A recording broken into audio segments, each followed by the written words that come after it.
Bonsoir et bienvenue, j'espère que vous allez bien ou très très bien. Pour moi ça va hyper bien. Alors la famille, ce soir je vais faire une petite introduction, quelque chose que je vais partager avec vous qui pourrait vous aider vraiment à comprendre certaines choses sur le marché. Vous savez, sur le marché, il y a pas mal de choses, il y a pas mal de stratégies, il y a beaucoup de stratégies, des indicateurs, ça n'en finit pas. Ok? Mais ce que je vais vous montrer ce soir, bon, je ne vais pas vous montrer tout, mais je vais vous montrer une petite introduction qui va vous permettre de comprendre certaines choses sur le marché. Par exemple, il faut comprendre les sommets et le creux. Ok? Je ne vais pas salir parce que ça, c'est les cours de ce soir.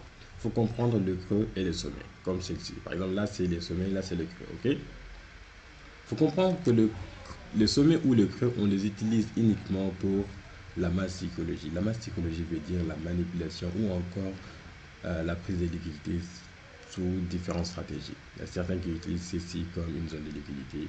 C'est bien les cas. Ok? La masse psychologie, c'est l'effet de voir le prix manipuler les gens, la masse, et après, nous, on va contre-attaquer ce que le prix va faire.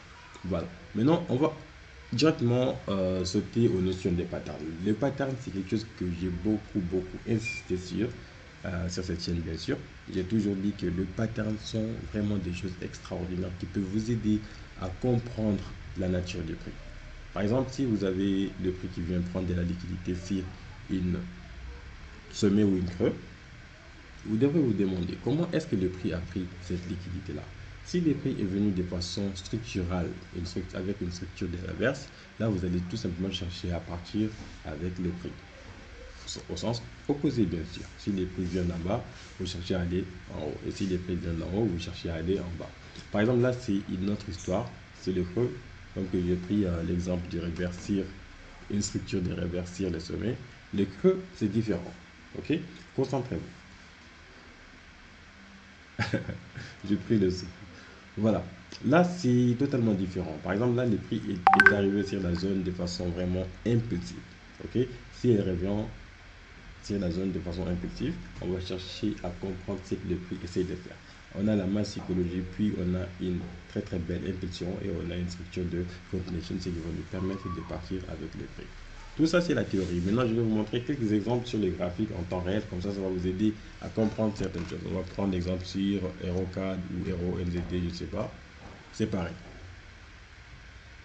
Voilà. Là, c'est HeroNZD. Je suis sur du weekly. J'espère que les cours sont pas partis. C'est bon. Voilà. Là, c'est sur du weekly. Déjà, j'ai même une très belle opportunité. Je crois que j'avais même tradé celle-là. Je ne l'avais pas vu. Mais c'est bon. Par exemple, je pars directement sur le H1. Le H1, qu'est-ce qui va m'intéresser?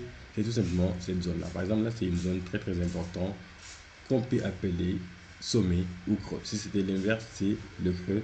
Mais vu que c'est comme ça, c'est une sommet. Comme ça, c'était comme ça, c'est le creux. Maintenant, une fois qu'on a ça, on va s'intéresser aussi à la structure du prix.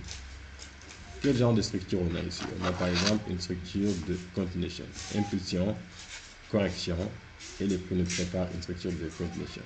Donc, je pars directement chercher les patterns. Je pars direct sur le H4. Le H4, qu'est-ce qu'on a? On a une très belle structure avec une section du centre. Si je le mets là, ça serait beaucoup plus